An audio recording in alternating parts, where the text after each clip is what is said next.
You know, my ex was 10 times the man you'll ever be. That sentence, half laughed, half slurred, floated across the dining table like a hand grenade tossed without care. Her wine glass clinked softly against the plate, a satisfied smirk on her face, like she'd just delivered some mic-drop truth bomb and expected applause.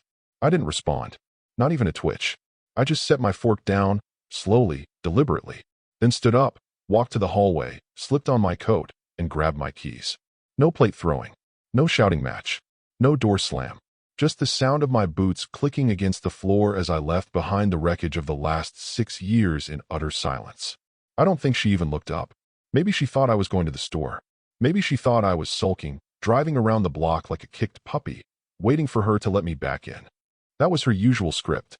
She always counted on that final card, the guilt trip. The silence she wielded like a hammer after her verbal storms, the long sighs, the muttered insults under her breath while walking away. She never expected actual silence. Real silence, the kind that means you're done. And for those of you still listening at this point, let me just say, if this hit you in the gut, you're not alone. Over 90% of you guys watch these without subscribing, but if this story speaks to you, if you've ever walked out that door too, click subscribe. It lets us know these stories matter. It keeps this team going. Back to it. I didn't check into a motel or crash on a friend's couch. I went somewhere specific. A Marriott downtown. Suite 1422. Not just a room. A staging ground. I'd already thought about this before. Not the insult. God no. That blind side came fresh out of her tequila-laced mouth like a slap made of acid, but the possibility. The eventuality. I'd known for a while that we were slowly being buried under layers of passive contempt. It just took that one sentence to scrape the last few shovels of dirt. Her ex, the one she was so giddy to compare me to, had moved to Austin years ago. Real estate guy. Big spender. Bragged about his Teslas and his steaks. He also cheated on her. Repeatedly. Lied to her face. Had a second phone. I knew this not because she told me. She never tells the truth about her past, but because I heard it from someone far more honest. Someone I met, accidentally, at a conference in Denver 2 years prior. Her name was Victoria, and Victoria wasn't just a conference speaker. She was his wife now. I had no idea at the time. She mentioned his name, Brent, and I filed it in the back of my mind. Later that evening, I saw her again at the hotel bar, and we talked. Not flirted. Talked. She mentioned marrying a fixer-upper with a god complex, and it clicked. We laughed. Not about him. About ourselves. About being the people who clean up other people's messes. I told her I was in cybersecurity. She told me she was a divorce attorney. Not just any attorney. A specialist. Wealth protection, post-nuptial architecture, privacy shields, financial isolation techniques. The kind of person a hedge fund manager hires before they get caught with their pants down. We didn't exchange numbers, but we remembered each other. So when I left that dinner table and heard her voice in my head, smirking, wine warm, throwing that man in my face, I didn't think of him. I thought of her.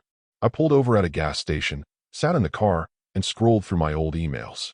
Buried deep in a forgotten inbox tied to my LLC, there it was, a forwarded panel recording from that Denver conference. Sent by her, with a short note. If you ever need to protect yourself, give me a call. I'm not just a lawyer. I'm an escape plan. I smiled for the first time in what felt like years. Now I wasn't escaping. I was repositioning. At the Marriott, I used a throwaway debit card from one of my side businesses. No digital trail linking it back to me. I checked in using the name of an old college roommate who'd passed away 5 years ago. The desk clerk didn't even blink. I walked into the room, took off my coat, and sat down. No lights. No TV. Just the city lights bleeding in through the blinds and the soft hum of distance between me and the life I was done pretending to be part of. My phone buzzed. Not her. Never her. She was too proud to call. No, this was someone else. Victoria. Text only. No small talk. If you're ready, I can meet in the bar in 20. I've already pulled her credit reports. I didn't ask how she knew. She always knew. I changed into a dark blazer, walked down the hallway, and rode the elevator to the ground floor. I could already smell the perfume before I saw her. Clean, expensive, unapologetically dominant. She sat alone at a small table near the far wall, folder open, a glass of something neat beside her. She didn't smile when I sat down. Instead, she slid the folder toward me. Inside, maps of assets, a drafted divorce filing, 3 letters addressed to different banks requesting joint account freezes due to suspected financial misrepresentation. Then she looked up and said something I'll never forget. I don't want to ruin her. I want to disarm her.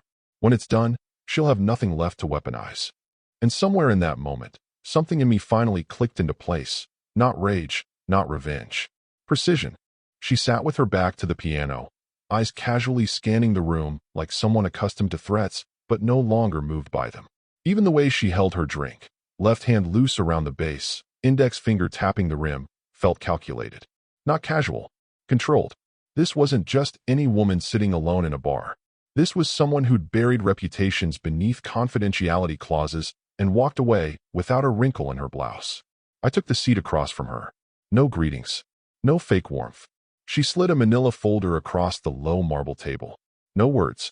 Just one look, measured, calm. I opened it. Top sheet. A draft petition for divorce citing strategic marital misrepresentation, whatever the hell that meant. The next few pages were far worse. Bank statements I hadn't seen in months. Somehow she'd already pulled the ones my wife had insisted on keeping private, the just-in-case accounts tied to a business I never fully trusted. Buried under LLCs registered in Arizona, no less. Creative. And illegal, if done sloppily.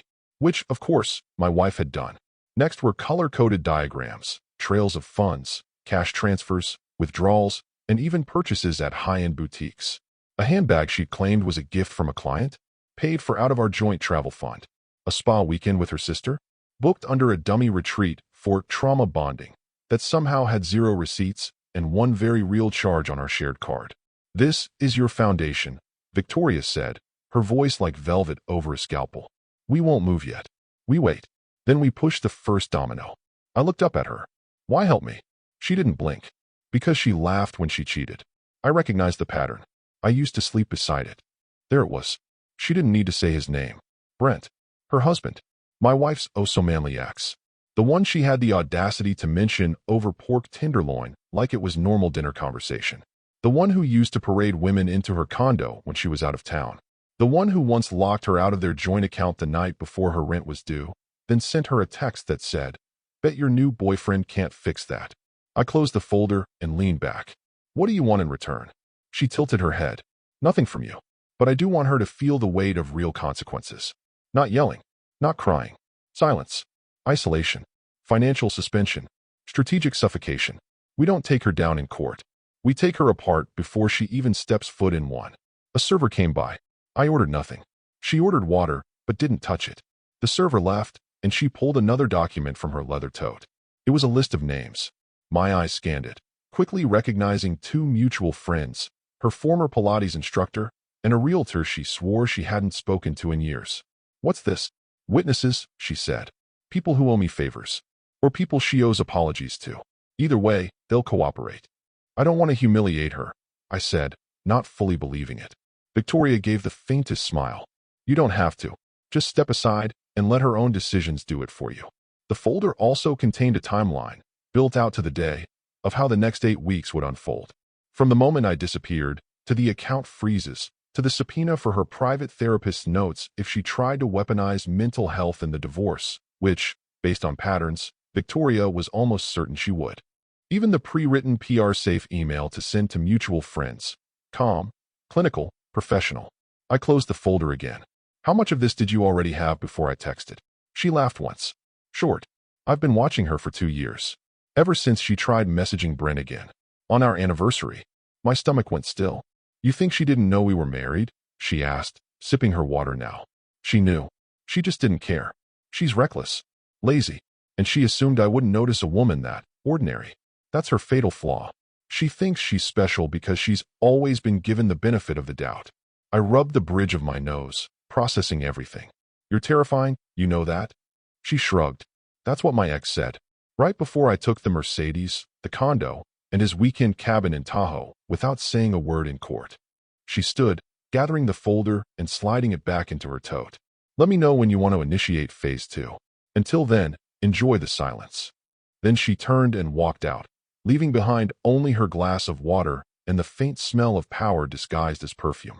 I sat there for a while, surrounded by music, laughter, clinking glasses. All of it felt a world away. Outside the window, I could see people stumbling out of a corporate party, drunk, alive, oblivious.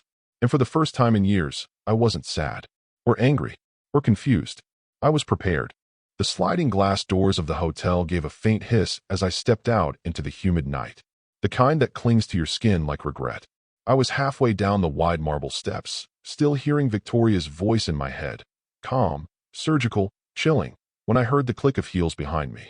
Fast, uneven. Wait, hey, wait.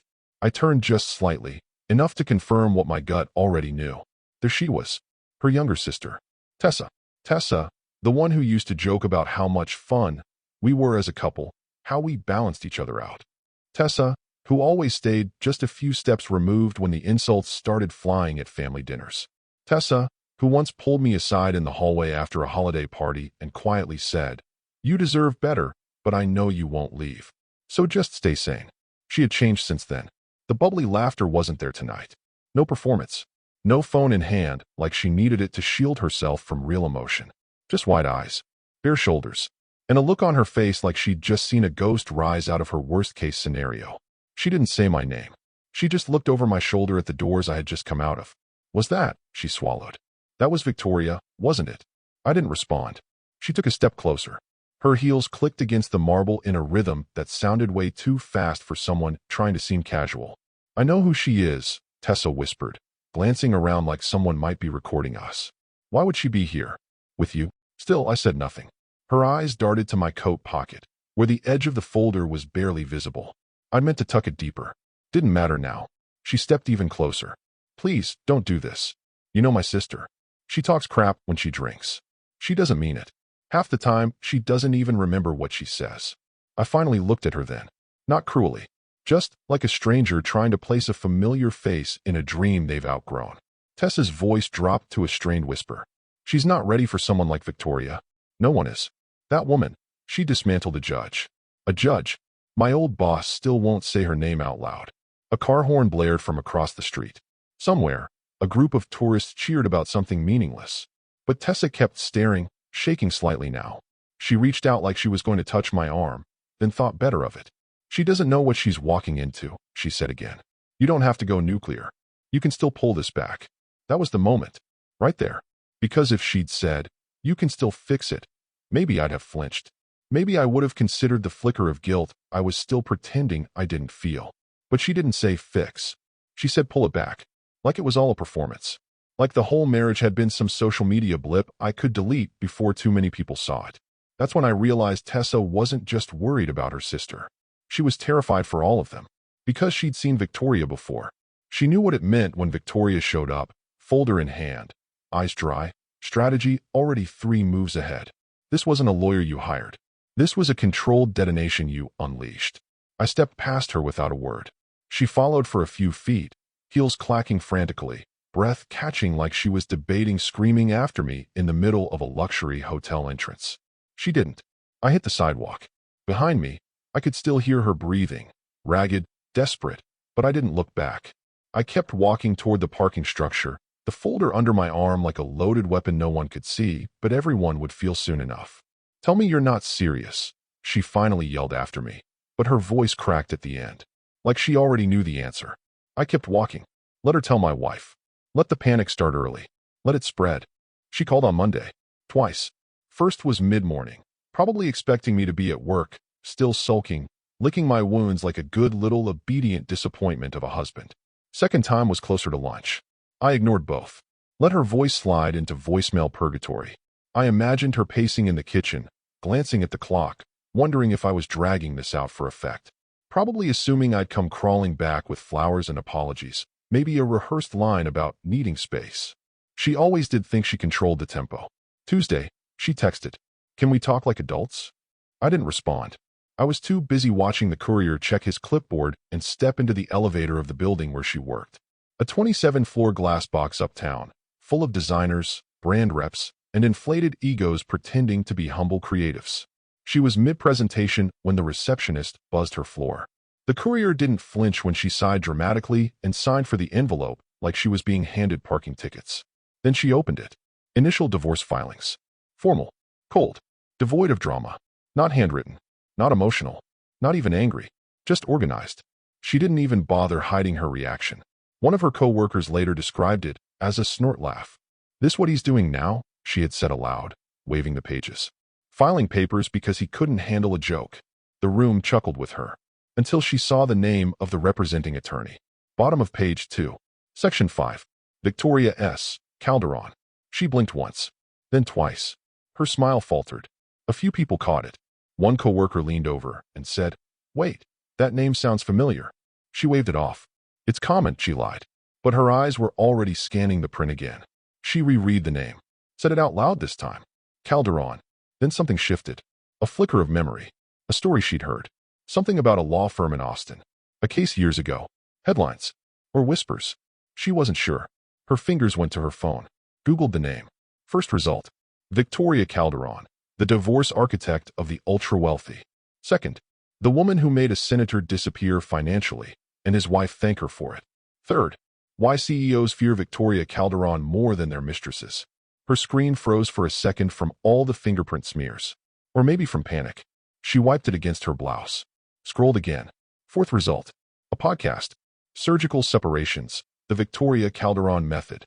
She clicked. Listened. Just 30 seconds. You don't win by shouting. You win by silence. You let them underestimate you, and then you take away everything they value. Legally, permanently, and without raising your voice. She stopped the playback. Her hand trembled slightly. This wasn't a local lawyer. This wasn't even a regional firm. This was the same Victoria who once cornered a celebrity chef in court so thoroughly he gave up custody of 3 restaurants just to avoid cross-examination. The same one who filed 16 injunctions in one day across 5 states to lock down assets in less time than it takes to fly between them. And she was now representing me. She reread the papers again. Not laughing now. Each paragraph suddenly felt loaded. Weaponized. Her own words about me, safe, boring, won't ever leave. They rang like alarms in her head. The filing date was backdated by 2 days. She hadn't even noticed I was missing long enough to beat the timeline. She stood from the table and excused herself, trying to laugh again. "I need to call my idiot husband." Her coworkers chuckled, but one of them, Dina, watched her leave. Quietly, thoughtfully. Dina used to intern at a firm in D.C. She knew that name, and she wasn't laughing. Thursday morning, she tried to buy coffee at her usual spot, some pretentious little place that serves espresso in mason jars and makes you feel guilty for using cream. The barista ran her card twice, then held it up like it was a rotten receipt. "Sorry, it's not going through." She blinked. "That's impossible. Try again." Another beep. Another error. She pulled out her phone and checked her banking app, still forcing a smile like maybe this was just a glitch. The login worked, but the numbers didn't. Her checking account, once hovering near 5 figures, now sat at $182.14. Her savings showed pending hold. She refreshed the screen. Still there. Still empty. She left the mason jar untouched and walked briskly to her car, heels clicking like war drums. 2 minutes later, she was on the phone with her attorney, a guy named Jeff. Mid-40s, golf tan, firm handshake, but no real killer instinct. She hired him for his approachability, which meant he always told her what she wanted to hear. "Not today. I don't understand what the hell is happening," she barked the moment he picked up. "My accounts are frozen. My card just declined in public." In public, Jeff. She expected sympathy. What she got was hesitation. And then, something worse. A stammer. Okay, I was just about to call you. We received something unusual this morning from opposing counsel. It's a motion for a full forensic review of all marital and premarital assets. It was filed with what I can only describe as speed. She frowned. Speed. As in she's already secured third-party audits. She's flagged 6 accounts I didn't even know existed. She also submitted transactional history from 2 credit cards that weren't disclosed on your original intake form. Her mouth opened, then closed. "Those were mine," she said slowly. "Personal. From before. That's off limits, right?" Jeff didn't respond immediately. Then came the sigh. "Not if they've been used during the marriage. Especially not if marital funds touched them." "What? No. That's ridiculous. That card was 4 shoes. My own things." Jeff cleared his throat. "There was a Louis Vuitton charge 5 months ago, matched against a debit withdrawal from the joint account 2 days earlier. That's a problem." "Shoes," she snapped, her voice rising. "We're talking about shoes." "No," he said flatly now. "We're talking about commingled funds. And intent. And I need to be honest with you. The woman representing your husband she's good. Very good.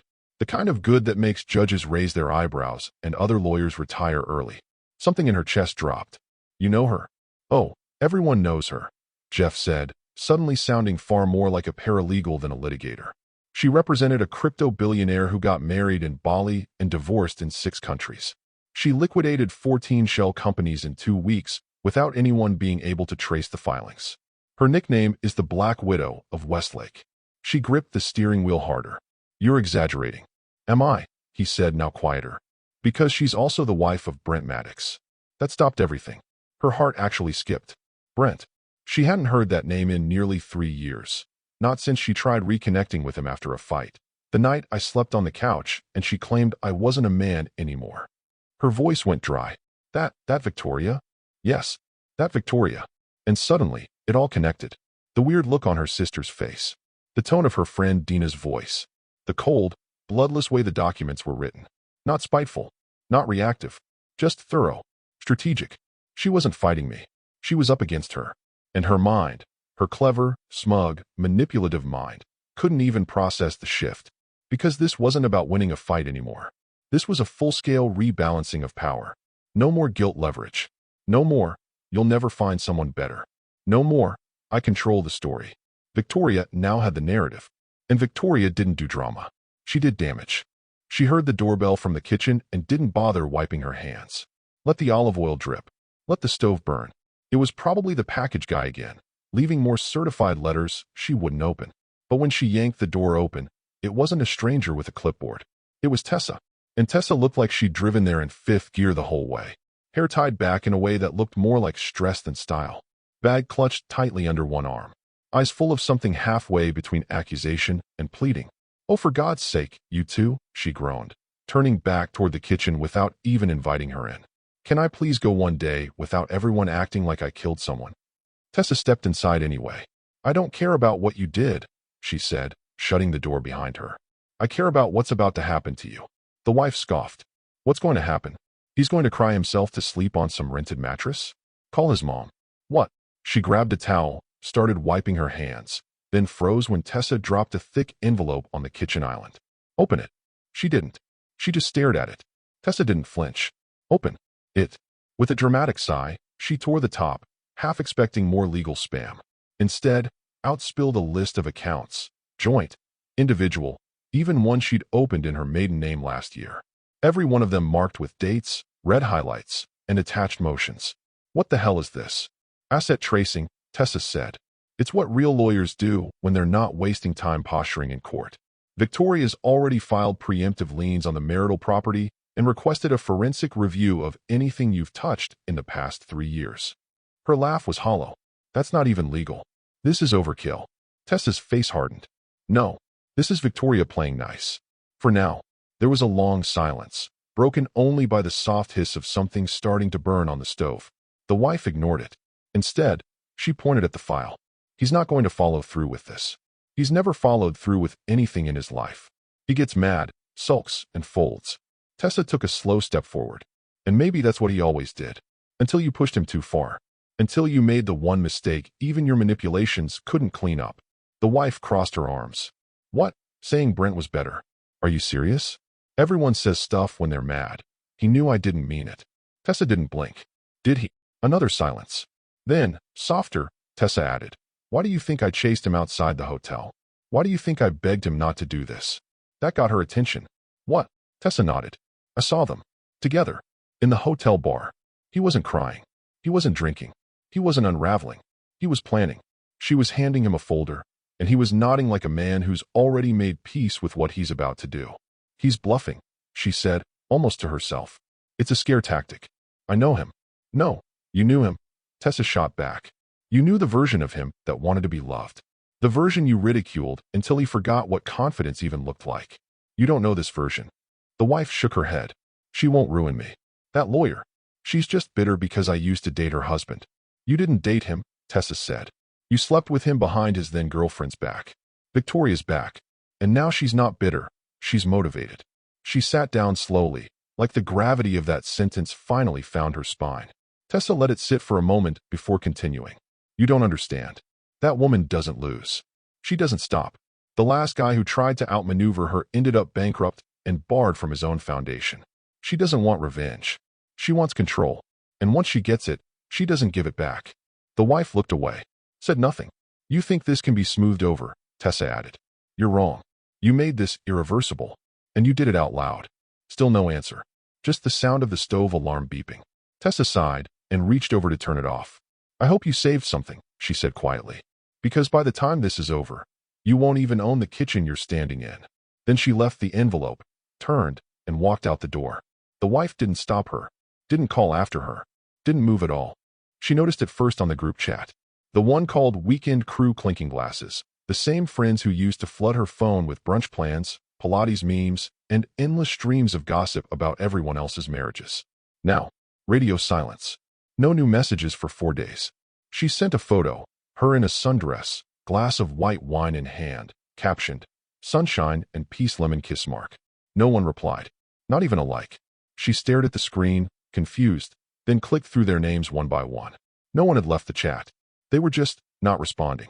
She scrolled up through old conversations, past the boozy nights and the flirtatious girls-only selfies, the passive-aggressive digs at their husbands, some of which she had spearheaded. Then she noticed something. Someone had deleted a comment. From 3 nights ago, a gif she'd sent joking about men being disposable. Gone. Like it never existed. She opened Instagram and posted a throwback story. Tagged 3 of them. Still no reaction. Then came the moment that shifted her anxiety from mild irritation into something colder, more instinctive. Lunch with April. Or at least, that's what she thought it was going to be. They met at a place they used to frequent after bar class. Big windows, overpriced salads, servers trained to pretend every customer was a celebrity. April arrived 10 minutes late, sunglasses on, barely said hello. Something was off. Way off. April sat across from her, but never took off the glasses. She didn't order food. Just water. She started small. So, how's everything? The wife forced a smirk. Apparently, I married the most dramatic man on earth. I make one comment, and now he's going full Lifetime movie with it. April didn't laugh. She nodded politely, sipped her water. Then, flatly, you know he hired Victoria Calderon, right? The smirk froze. Who? April finally removed her sunglasses. Come on. You know exactly who. The Black Widow. The one who turned a Senate re-election campaign into a divorce scandal. The one who erased a tech CEO's entire board position with a single deposition leak. She blinked. That's just tabloid stuff. No, April said. That's results. She doesn't just do divorces. She destroys credibility. Legally. Another silence. April stood to leave. Just wanted to check on you. But, off the record, I'd stop posting if I were you. Anything public becomes evidence. That's her specialty. Then she walked out. No hug, no warmth. Just distance. The wife sat there for 10 full minutes, salad untouched, until the server quietly removed the plate without asking. That night, she opened her DMs. 2 more friends had quietly unfollowed her. One of them, Erin, was the maid of honor at her wedding. Even her cousin removed her from a shared Pinterest board titled Dream Vacuis. At first, she told herself they were just scared of getting caught in the middle. That people always ghost when legal stuff gets real. That they were just being polite. But the truth came the next afternoon. A call from Brent. Yes, that Brent. Her ex. The man she had called 10 times the man her husband was. He never called. Not even after she tried messaging him that night, she got drunk and nostalgic. Not even after Victoria texted her a single period, then blocked her. But now he called. She answered. Brent. His voice was low. Awkward. Look, I don't want to get involved. Then why are you calling? She asked. A pause. Because I heard what you said. About me. To your husband. And I think you should know something. She laughed bitterly. What? You going to defend him now? No, Brent said. I'm going to warn you. Don't mess with Victoria. You're not going to win this. She's not vindictive. She's surgical. She's not angry. She's calm. And that's when you should be terrified. Why do you care? I don't, he said. But I've seen her prep for court. You're not a person to her right now. You're an equation. And she's very, very good at subtraction. He hung up before she could respond. And for the first time since this started, she didn't feel like the one spinning the story. She felt like the loose thread. And someone had already started pulling. The letter came in a plain envelope. No branding, no return address. Just a neatly printed label and the weight of inevitability. She opened it at the kitchen counter, expecting more court jargon she could forward to Jeff and forget about. But this one didn't look like the others. This one had a tone, Clinical, final. 2 pages. No fluff. She read the first paragraph 3 times before it landed. This letter serves as formal notice of a lien placed on the property located at address. As per the terms of the Calderon Trust, filed and executed prior to marriage, full authority of asset control has been granted to the primary trustee, his name, effective immediately. She stopped breathing. Trust? What trust? She scrambled for her laptop, typing in the county records portal, fingers trembling, the property search box laughing in her face with its outdated interface. 5 minutes. 10. Then she saw it. Calderon Family Trust. Established 2017. For years before they even got married. And her name? Nowhere. Not even as a contingency. She staggered back from the counter like the screen had slapped her. That night, her credit score dropped by 97 points. The next morning, her gym membership flagged an expired billing method. By noon, she got a notification from the car dealership. Her lease paperwork was under review.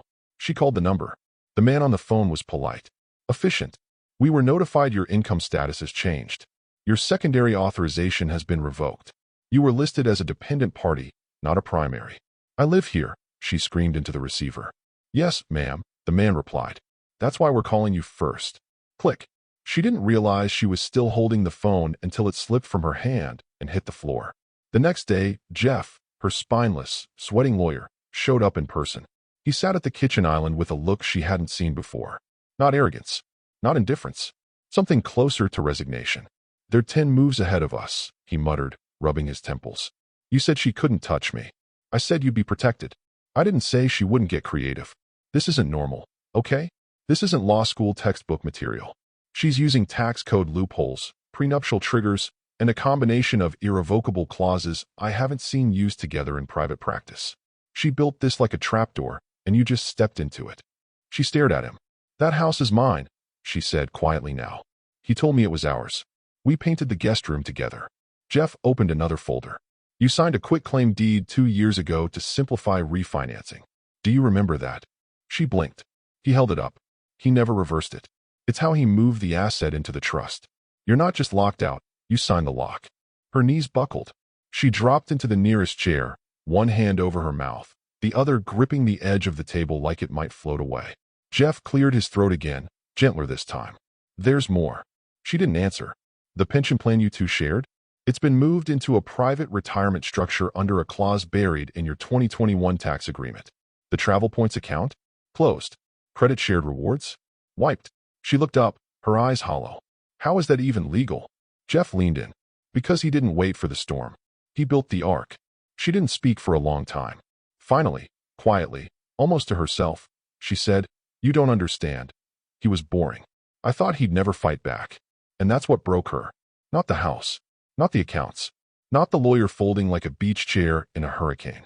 It was the realization that she never really saw him at all. She mocked him.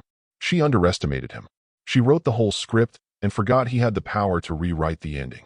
Now, she was watching the credits roll, and her name wasn't in them. Just a long, quiet fade to black. The package was smaller than she expected.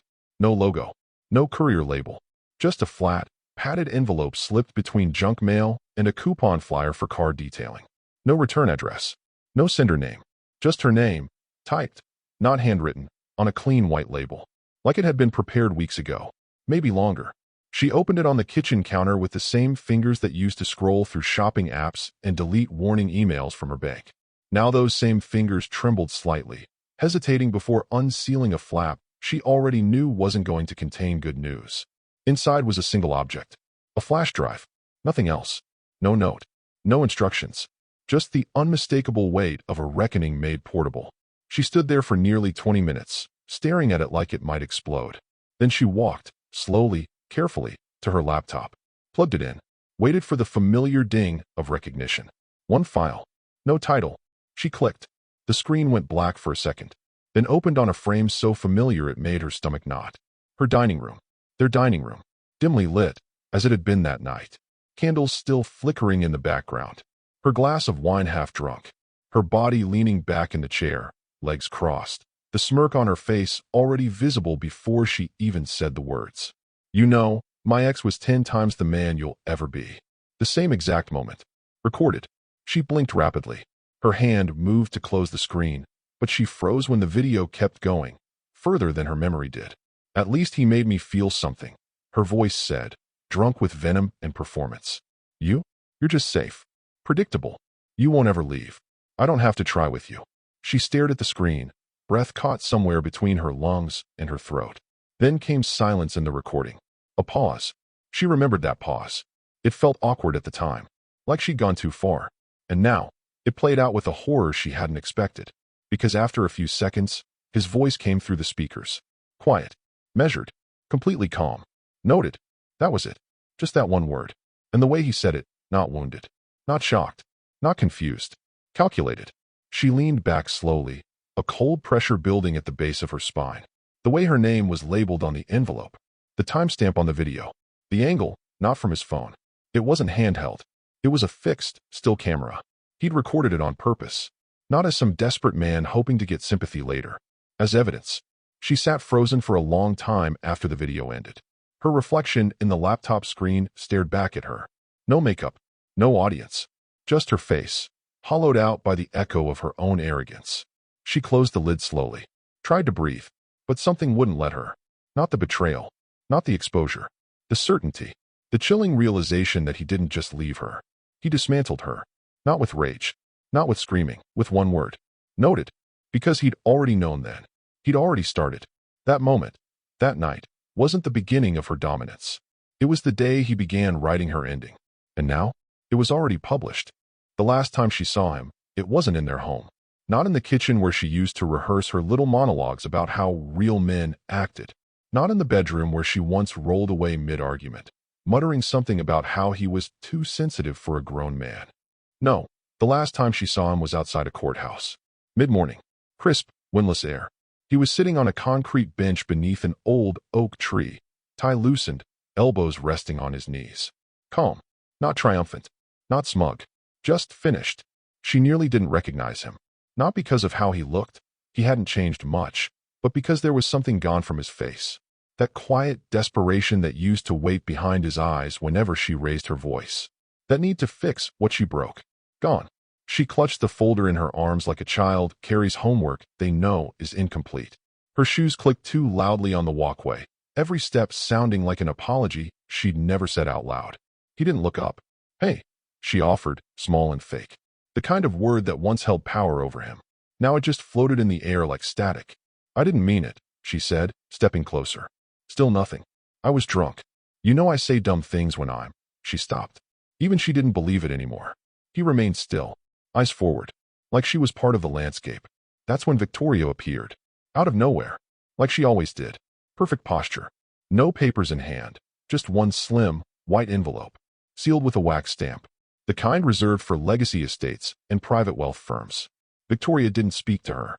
She simply extended the envelope like a verdict. The wife hesitated before taking it, like her fingers might burn just touching it. She peeled the seal slowly, eyes darting between Victoria's unreadable expression and her husband's indifference. Inside, final decree of divorce. Signed. Executed. Filed. All major assets awarded to him. The house. The stocks. The remaining retirement funds. Property separation enforced retroactively via trust mechanisms dating back 6 years. Non-disparagement clause required on all platforms and in-person statements. Breach penalty, 6 figures per incident. The bottom line hit harder than anything else. Executed with full consent. She blinked at the phrase. It didn't just mean he agreed to the terms. It meant she had. Somewhere, buried under the stack of documents she barely skimmed while smirking to her lawyer, she had signed. She had consented to this. Every last part of it. He hadn't trapped her. She'd walked in, mocking, arms crossed, and nodded through her own undoing. She looked up, voice smaller now. Cracked. Is this really final? Victoria tilted her head. It's been final for a while. You just hadn't caught up yet. Then turned to him. I'll see you inside. Judge is signing the closure order in 15. She walked off, heels quiet, surgical. As always, the wife stood there, staring at him, trying to find the version of him she could still guilt or provoke. That version was gone. You don't even hate me, she said softly. No reply. And somehow, that was worse than hatred. Hatred still recognized you. This was deletion. She turned to leave, slow and shaky, envelope still in hand like a death certificate. The wind picked up behind her, scattered some leaves across the courthouse steps. She didn't look back. She knew what she'd see. A man she never respected, now sitting on everything she lost, and the quiet grace of a woman who ruined her life with elegance.